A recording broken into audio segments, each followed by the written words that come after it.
The longship cut through the mist-shrouded waters of the fjord, its dragon-headed prow emerging like a spectre from another world. At the helm stood Wulfgar Oddson, his broad shoulders tense beneath his bearskin cloak, one hand resting on the hilt of his sword while the other gripped the steering oar. Behind him, 20 warriors readied themselves, checking weapons and adjusting leather armor as the outline of the settlement appeared through the dawn haze. "Odin guides our path," growled Thorstein, Wulfgar's most trusted warrior. "The raid will bring us glory." Wulfgar's eyes remained fixed on the shoreline ahead, his face impassive beneath his copper-red beard. "Glory comes to those who honor the gods with courage," he replied, the words familiar on his tongue yet somehow hollow. 3 years had passed since the warriors of Jarl Halfdan had slaughtered his father and brothers while they slept, leaving only Wulfgar to carry the burden of vengeance. 3 years of raids and bloodshed, yet the emptiness within him only grew deeper. "We take what we need and burn the rest," Wulfgar commanded as the keel ground against the pebbled shore. "Any who resist meet Odin today." His men surged forward with practiced efficiency, weapons drawn. Wulfgar led them toward the settlement's wooden palisade, his axe ready. The village was small, a Saxon outpost on the edge of Northumbria. Its people would pay the blood price for the sins of Halfdan's allies. For what was a Viking without honor? Without vengeance? His father's voice seemed to whisper on the wind, "A man who cannot protect his blood carries the shame into Valhalla." The settlement's guards were few and fell quickly. As flames began to lick at thatched roofs, Wulfgar strode purposefully through the chaos toward the largest structure, the headman's dwelling. The door splintered beneath his boot, revealing a dimly lit interior. A flash of movement caught his eye, a figure darting toward a side door. With 3 long strides, Wulfgar intercepted the escape, seizing a slender arm. His captive turned, and Wulfgar found himself staring into the fierce green eyes of a young woman. "I am not afraid to die," she said in accented Norse, her chin raised despite the fear etched on her face. Wulfgar studied her with surprise. Her hair was the color of summer wheat, braided simply but in the Norse style. Though dressed in Saxon clothing, she wore an armring of silver, a thrall's band, marking her as property. "You speak our tongue," he said, maintaining his grip. "I have been a thrall to Norse masters for 5 winters," she replied, her voice steady despite her precarious position. "Kill me quickly if that is your purpose." Before Wulfgar could respond, Thorstein appeared in the doorway, blood streaking his face. "The settlement is ours, Wulfgar. We found silver and supplies." His eyes fell on the woman. A pretty one for the slave markets. Something in Wulfgar rebelled at the thought. "No. She speaks our tongue. She may have value for information." He turned back to the woman. "Your name?" "Eydis Arnardatir," she replied. "Once of the northern lands, now nothing but property to be traded." "A Norse name?" "Not Saxon at all." Wulfgar's curiosity deepened. "Bring her to the ship," he ordered. "We return with the tide." As they marched back to the shore, captives and plunder in tow, Wulfgar found his attention repeatedly drawn to the woman who walked with dignity despite her bonds. A Norse thrall in a Saxon settlement, there was a story there, perhaps one that might serve his quest for vengeance. What he could not have known was how this decision would unravel everything he believed about honor, vengeance, and his own fate. The voyage back to the Norse settlement lasted 3 days, during which Eydis remained bound but was treated without cruelty. Wulfgar ordered she receive food and water, and when rain lashed the ship on the 2nd night, he threw his own cloak over her shoulders without explanation. On the evening of the 3rd day, as his settlement came into view, wooden longhouses nestled in a protected bay, smoke rising from hearth fires, Wulfgar approached her at the ship's edge. "You will serve in my household," he said, his voice low enough that only she could hear. Speak truthfully, work honestly, and you will not be mistreated. Eydis studied him, her expression unreadable. I have heard such promises before, Viking. I am Wulfgar Oddson, son of Odd the Just. My word is my honor. Something flickered in her eyes then, recognition, perhaps, or fear. Odd the Just, she repeated softly. I have heard this name. Before he could question her further, the ship ground against the shore. The settlement had come alive with activity, people emerging from longhouses to welcome the raiders home. Children ran alongside the returning warriors while women prepared to receive the plunder. At the forefront stood Eydis, the Wulfgar of their clan, her staff decorated with bones and feathers, her blind eye seemingly fixed on Wulfgar.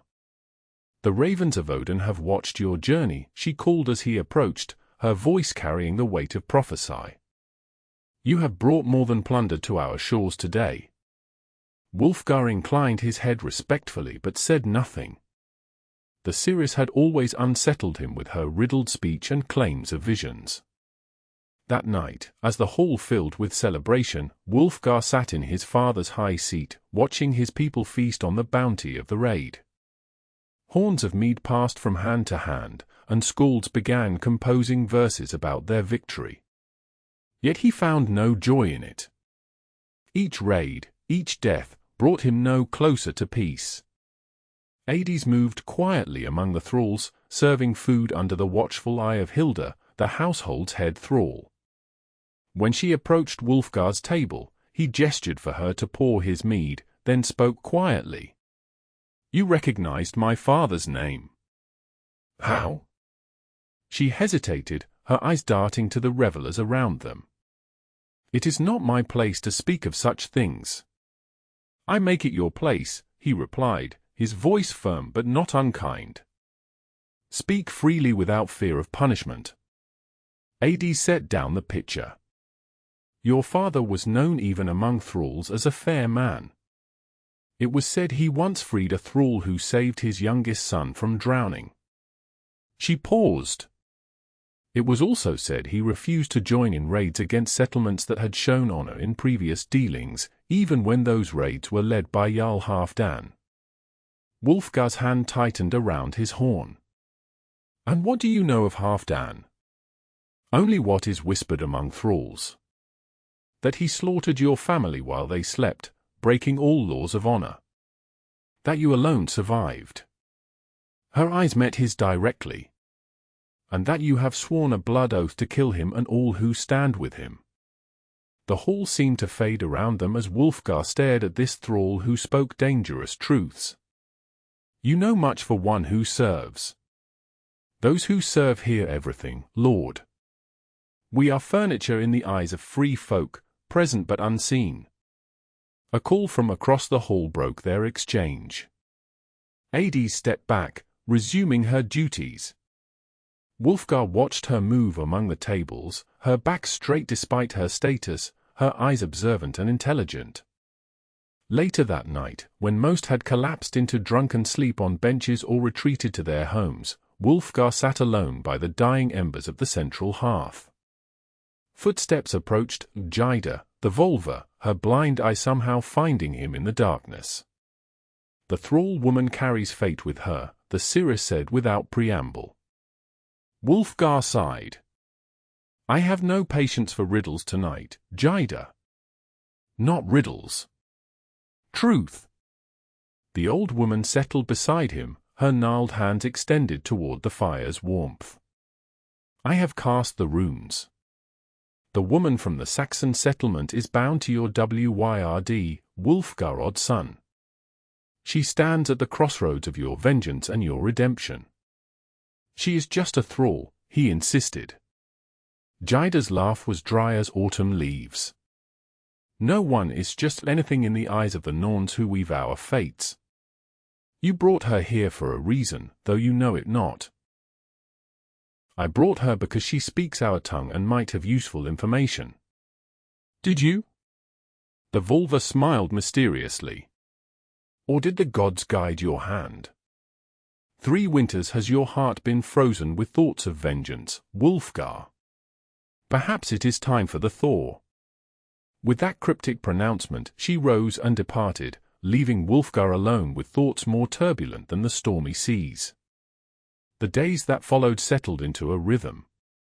Eydis worked diligently in Wulfgar's household, preparing food, brewing ale, and tending to domestic tasks alongside the other thralls. Wulfgar found himself watching her when he thought no one would notice, the graceful efficiency of her movements, the quiet dignity she maintained despite her bondage, the intelligence in her eyes when she thought herself unobserved.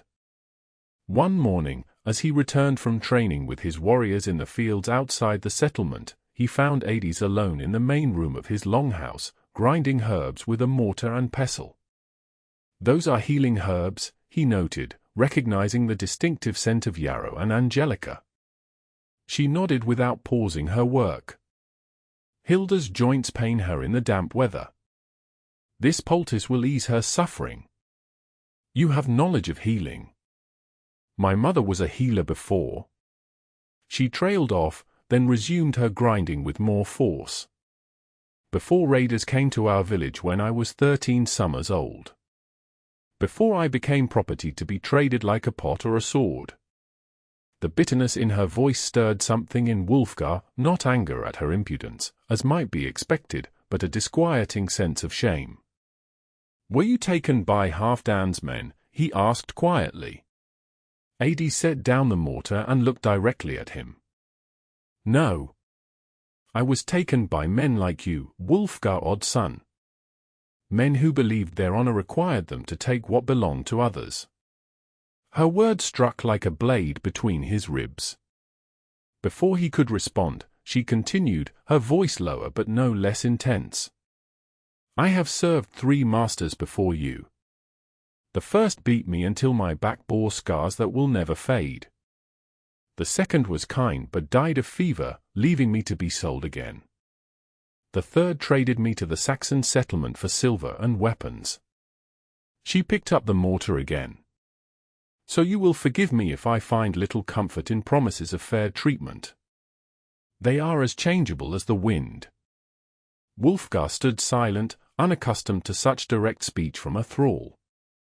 By rights, he should punish her insolence. Instead, he found himself asking, "If you could be free again, what would you do?" The question seemed to surprise her. "I would."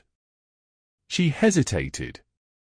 "I would find a quiet place where I could heal the sick and answer to no master save the gods." "And your family?" "Dead. All of them." She resumed grinding.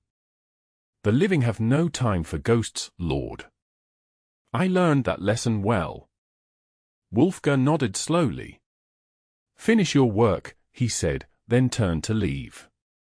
"My lord," she called after him. When he paused, she added, "Thank you for asking." That evening, during the meal in the great hall, Wulfgar found his gaze repeatedly drawn to Eydis as she moved among the tables. The firelight caught in her hair, transforming the simple braids into rivers of gold. When their eyes met briefly across the crowded room, something unspoken passed between them, a recognition, perhaps, of the strange connection forming despite their vastly different stations. The moment was shattered by the sudden arrival of a messenger, breathless and mud-splattered from hard riding. Wulfgar Oddson, the man called, pushing through the crowd. "I bring word from the south. Jarl Halfdan's ships have been sighted. He makes camp at the mouth of the great fjord, not 3 days' journey from here." The hall erupted in murmurs. Halfdan, the man whose name Wulfgar had cursed each night for 3 years. The murderer who had cut down his family without honor. "How many ships?"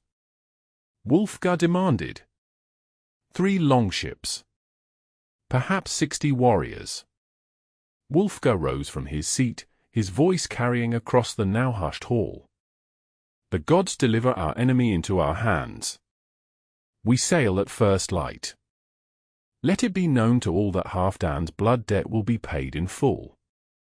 A cheer rose from his warriors, but when Wulfgar's eyes found Eydis again, her expression was not one of approval but of deep sadness. She turned away, disappearing into the shadows at the edge of the hall.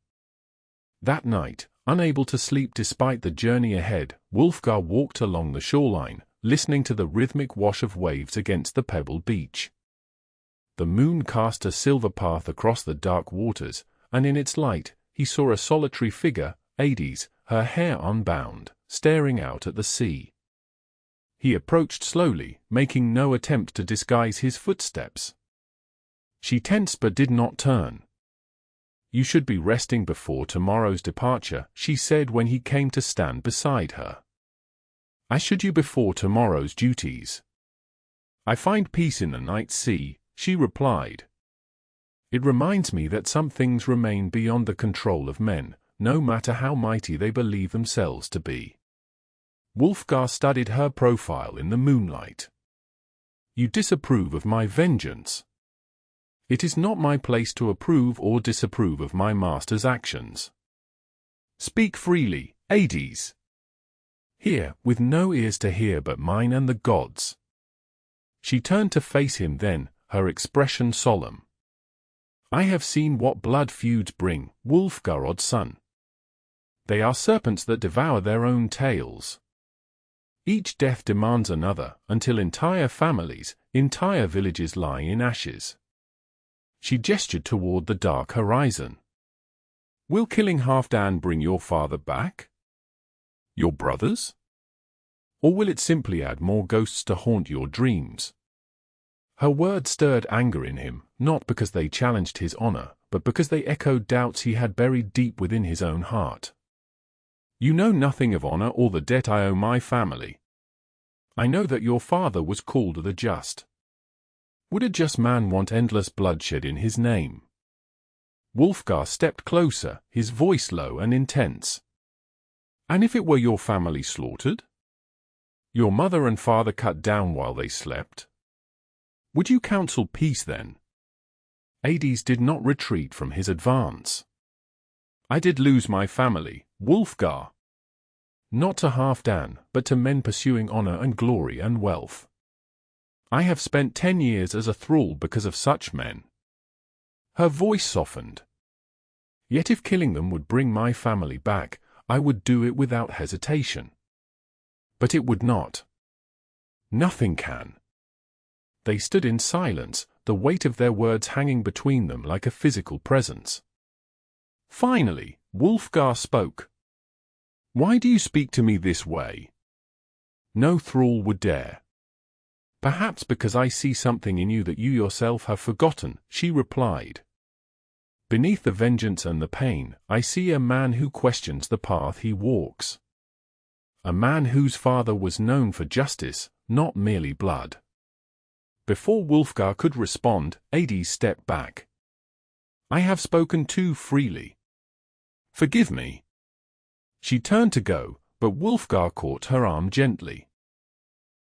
"Wait." When she looked back at him, he continued, "When I return, we will speak again." A small, sad smile touched her lips. "If you return, Wulfgar Oddson." The raiding party departed with the dawn tide, 2 longships filled with warriors eager for battle.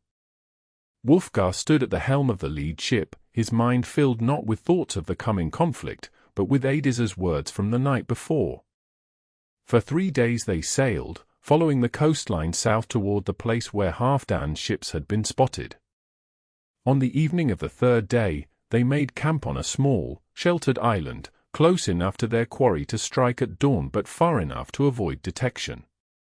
As his men prepared for battle, checking weapons and making sacrifices to Odin and Thor for victory, Wulfgar stood apart, staring across the water toward the distant fires of Halfdan's camp.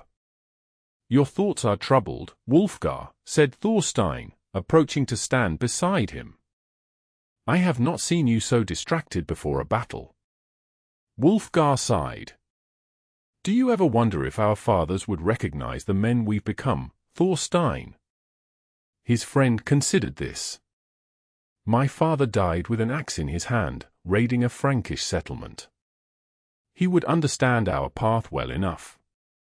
And mine died in his sleep, betrayed by a man who once called him friend. Wulfgar's hand tightened on his sword hilt. What honor is there in such a death? None, Thorstein agreed. Which is why we must avenge it. Your father may have been called the just, but even he would not let such a crime go unpunished. Perhaps. Wulfgar gazed at the distant shore. But justice and vengeance are not always the same thing. Before dawn, they launched their attack. The surprise was complete. Halfdan's sentries fell before they could raise the alarm, and Wulfgar's warriors poured into the sleeping camp like wolves among sheep. The clash of steel, the screams of the wounded, the battle cries to Odin, all blended into the familiar chaos of combat. Wulfgar fought his way toward the center of the camp, where Halfdan would be. Each swing of his sword, each man who fell before him, brought him closer to the vengeance he had craved for 3 long years. Yet with each life he took, Eydis's words echoed more loudly in his mind. They are serpents that devour their own tails. Each death demands another.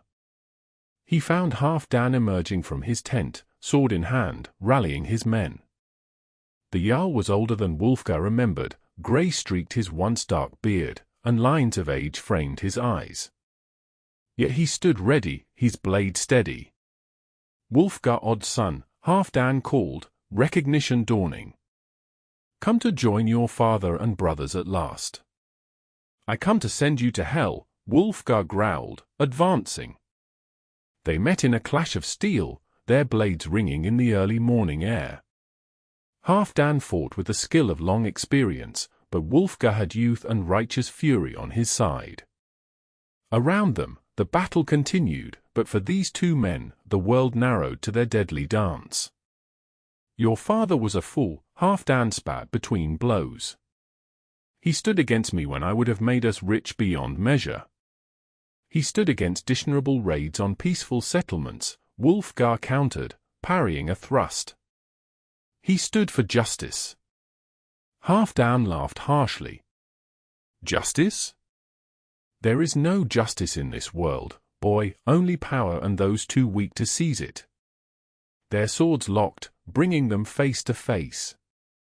In Halfdan's eyes, Wulfgar saw not the monster of his nightmares but a tired old man clinging to fading glory. My father trusted you, Wulfgar said, his voice low and dangerous. You shared mead in his hall. You called him friend. And he betrayed that friendship when he refused to join my raids, Halfdan snarled. When he threatened to speak against me at the thing. I did what was necessary. With a surge of strength born of rage, Wulfgar broke their deadlock and drove Halfdan back. The older man stumbled, and Wulfgar's next blow sent his sword flying from his hand. Halfdan fell to his knees, defenseless. Do it, the Jarl gasped. Send me to the afterlife. But know this, my sons will hunt you as you have hunted me. The blood debt will never end. Wulfgar stood over his enemy, sword raised for the killing blow, the vengeance of 3 years within his grasp. In that moment, he saw with terrible clarity the truth of Eydis's words, the endless cycle of bloodshed stretching before him, consuming not just his life but the lives of generations to come.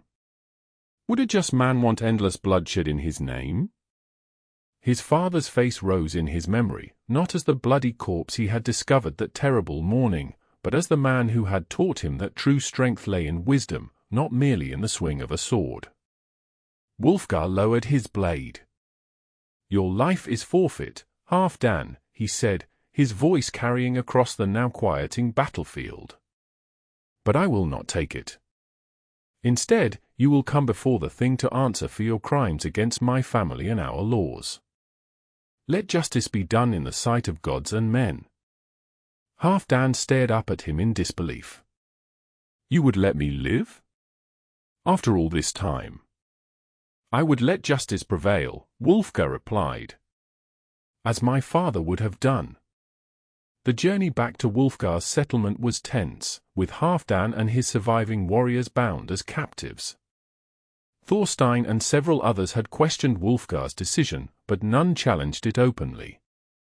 The right of vengeance was his alone, as was the right to choose justice instead.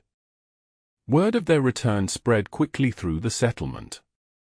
As Wulfgar's ships approached the shore, he saw the gathered crowd, and among them, standing slightly apart, Eydis.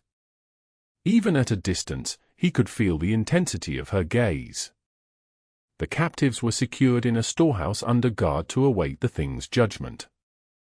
As the warriors dispersed to reunite with families and boast of their victories, Wulfgar found himself walking toward the one person whose opinion suddenly mattered more than any other. Eydis stood by the edge of the beach, her hands clasped before her, her expression a mixture of surprise and something he couldn't quite name. "You spared him," she said as he approached. "How do you know this?" The returning warriors speak of little else. Some with approval, others with confusion. She studied his face. "Why did you choose mercy?" "Not mercy," Wulfgar corrected. "Justice. The Thing will decide his fate. And if they call for his death, then he will die according to our laws, not by my hand in the heat of vengeance." Wulfgar took a step closer. "Your words followed me into battle, Eydis. They made me see what I had become, and what I might yet be." A slight flush colored her cheeks. "I spoke too boldly that night." "You spoke truth when others would offer only what they thought I wished to hear." He hesitated, then added quietly, "I would hear more of your truths, if you would share them." Before she could respond, they were interrupted by Jida, the Volva, approaching with her staff tapping against the stony ground. "The threads begin to weave together," the seeress announced, her blind eye seeming to see far more than they should. "Come, both of you. There is more to this tale than either of you know." Puzzled but unwilling to deny the Volva's request, Wulfgar and Eydis followed her to her dwelling, a small hut set apart from the others, its entrance hung with bones and feathers to ward off malevolent spirits. Inside, the air was heavy with herbs and smoke from the small central fire. Jida settled herself on a stool and gestured for them to sit on the bench opposite her. "Eydis Arnardatir," the Volva said, "tell Wulfgar from which village you were taken as a child." Eydis glanced at Wulfgar with confusion before answering. "A small settlement near the western fjords. It was called Ravholm." Wulfgar's breath caught. "Ravholm? That cannot be." "Why not?" Eydis asked. "Because," Jida interjected, "Ravholm was under the protection of Odd the Just, Wulfgar's father. It was one of the settlements Halfdan raided after Odd refused to join his campaign of plunder." "This cannot be coincidence," Wulfgar muttered, staring at Eydis as if seeing her anew. "The Norns weave as they will," Jida replied. "Eydis, child, what do you recall of that raid?" Eydis's hands trembled slightly in her lap. "I remember fire. Screaming. My father tried to fight, but there were too many. My mother hid me beneath the floorboards of our home, but they found her." Her voice grew distant. "I saw it all through the cracks between the planks. When they were gone, I crawled out, but raiders from another ship found me the next day, wandering among the ruins." "And your father's name?" Jida pressed. "Arne Thorvaldsen. He was the village healer." Jida nodded slowly. Arne Thorvaldsen was known to Odd the Just. In fact, it was Arne who once saved Wulfgar's youngest brother from drowning, the very act of courage that led Odd to take Ravholm under his protection. Wulfgar stood abruptly, pacing the small confines of the hut. "So the thrall I captured by chance is the daughter of the man who saved my brother's life? And she was taken in a raid ordered by the same man who later murdered my family?" He shook his head in disbelief. "This is too much to accept as mere coincidence." The gods move in ways beyond our understanding, Eydis said simply. But consider this, perhaps it is not coincidence but purpose that brings together the son of the protector and the daughter of the protected, both victims of the same man's Dishonor. Eydis looked up at Wulfgar, her eyes wide with the implications. Your father tried to protect my village. He would have, Wulfgar confirmed. If he knew of the attack beforehand, he would have sent warriors. Halfdan must have moved against Ravhome in secret, knowing my father would oppose him. So our fates have been intertwined from the beginning, Eydis whispered. Eydis rose, signaling the end of their meeting. The past is woven. The present moment is the thread in hand. What pattern you create from here is for you to decide. The days that followed were filled with preparation for the thing, the assembly where Halfdan would face judgment. Messengers were sent to neighboring settlements, calling for representatives to attend. A neutral ground was prepared, and sacrifices were made to the gods to ensure fair judgment. Throughout it all, Wulfgar found himself seeking out Eydis's company in ways that went beyond master and thrall. They spoke of their shared past, of the strange twist of fate that had brought them together, and of the future that now seemed uncertain in new and unsettling ways. One evening, as they walked along the same shoreline where they had spoken before his departure to capture Halfdan, Wulfgar made a decision. The thing convenes in 3 days, he said, watching the sunset paint the water in shades of fire. Before judgment is passed on Halfdan, I would have you stand as a free woman. Eydis stopped, turning to face him with disbelief. You would free me? Your father saved my brother's life. My father pledged protection to your village and failed. And you? He hesitated, struggling to find the right words. You have given me back something I thought lost forever, the memory of what my father truly stood for. Tears glistened in her eyes. Why now? Why not after the thing? Because I would have you speak at the assembly not as my thrall but as a free woman, a witness to Halfdan's crimes against your people.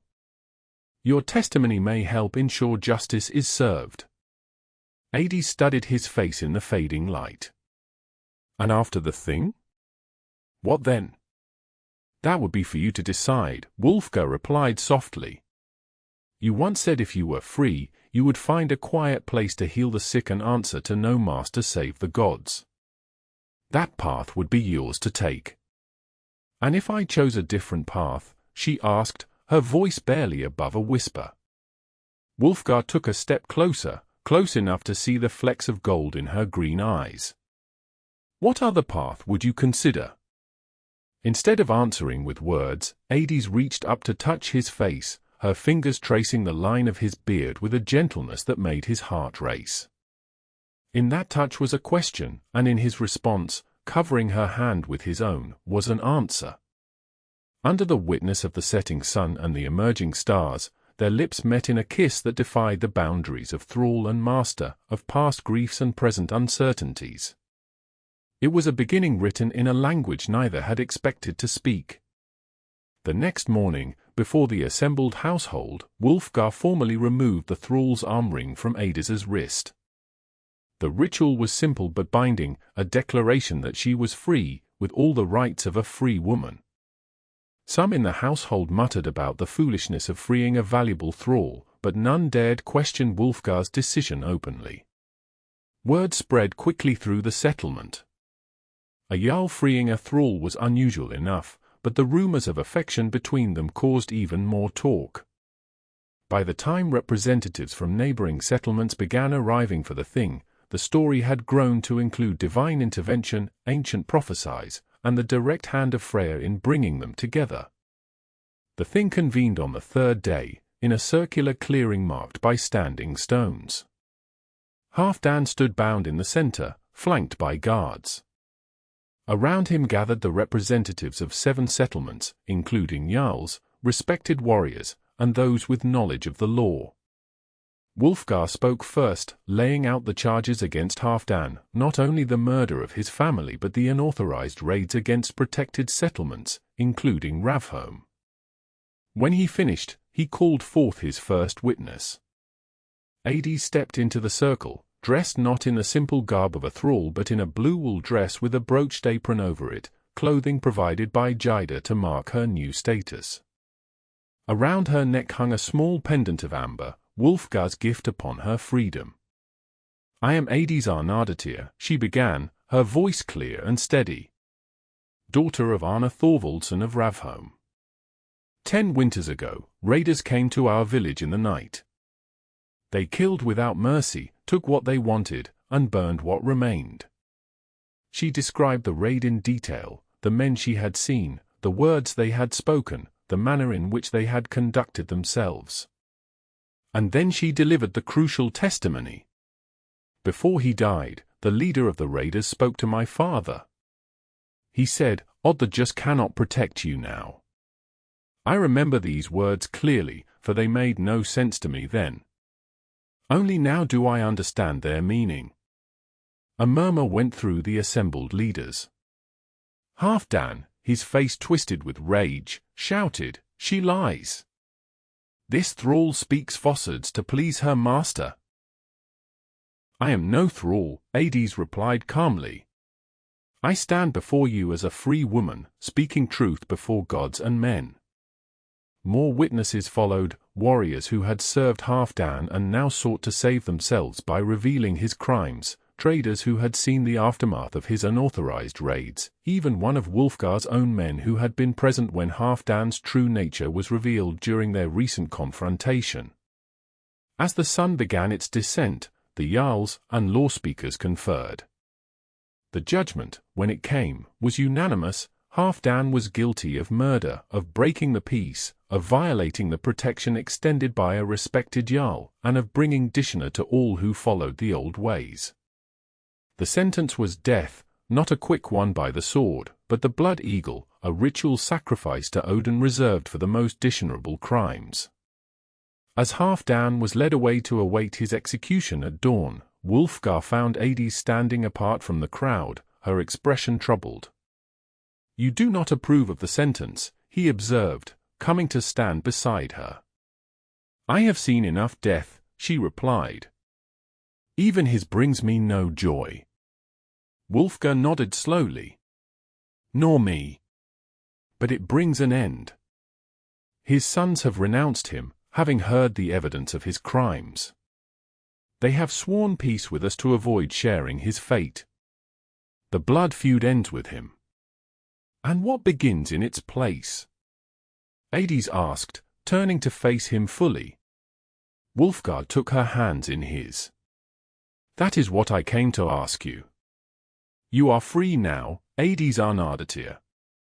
Free to go wherever you wish, to live however you choose.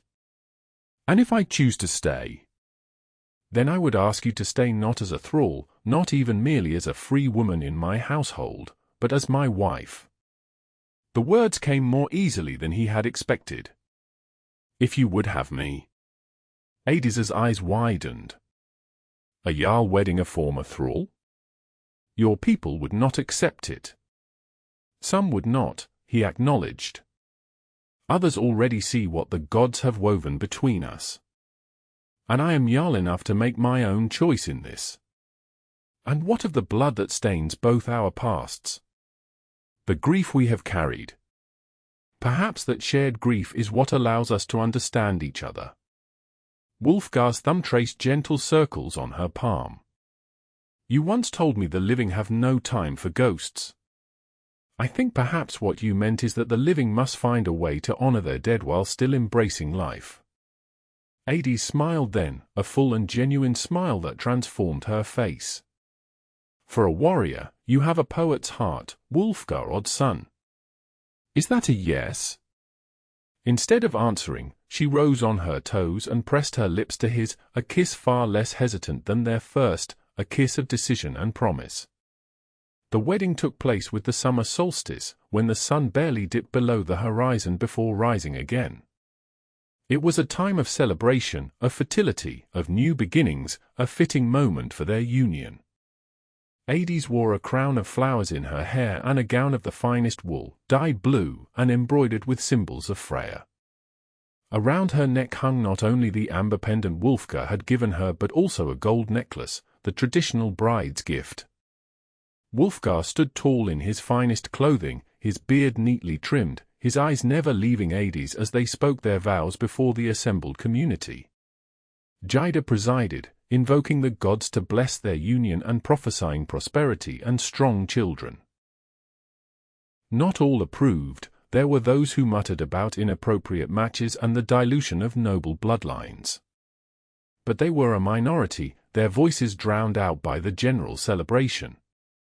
For most, the story of the Jarl and the Thrall, both victims of the same Dishonored man, both linked by a debt of life saved and protection offered, had the ring of saga about it. After the ceremony came feasting that lasted well into the night. Mead flowed freely, skalds composed verses about their unusual courtship, and guests presented gifts to ensure the couple's prosperity. As the celebration continued around them, Wulfgar led Eydis away from the crowd, toward the shoreline that had witnessed their first honest conversation. "Are you happy, wife?" he asked, his arm around her waist as they watched the midnight sun kiss the horizon. "Happier than I believed possible," she replied, leaning into him. "When your warriors dragged me from that Saxon settlement, I thought it was just another cruel turn in a life full of them. I never imagined." "Nor did I," Wulfgar admitted.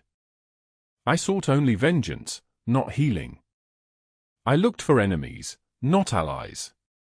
He turned to face her fully. "You changed everything, Eydis." "We changed each other," she corrected gently. "And perhaps that is what the gods intended all along." Wulfgar brushed a strand of hair from her face, his touch reverent. "My father once told me that a man's true worth is measured not by the enemies he defeats but by the peace he creates. I didn't understand him then. And now? Now I understand that vengeance is easy. Forgiveness, that is the true warrior's challenge." He smiled. "One I could not have met without you." Eydis reached up to touch the amber pendant at her throat. "In the dark years of my thraldom, I used to watch the sun set and rise again, and think that if the light could return after darkness, perhaps hope could as well." "And did it?" "It did." She smiled up at him. "It led me to you." As they sealed this truth with a kiss, the first rays of the new day's sun broke fully across the horizon, bathing them in golden light, a promise of the future they would build together, forged from shared pain into something stronger and more enduring than either could have created alone. In the sagas that would later be told of Wulfgar Oddson and his bride Eydis, it would be said that their union brought not only peace between feuding clans but a new kind of wisdom to their people, one that valued justice over vengeance, healing over hatred, and the courage to forge new paths when the old ways led only to more bloodshed. And perhaps, the skalds would conclude, that was the greatest victory of all.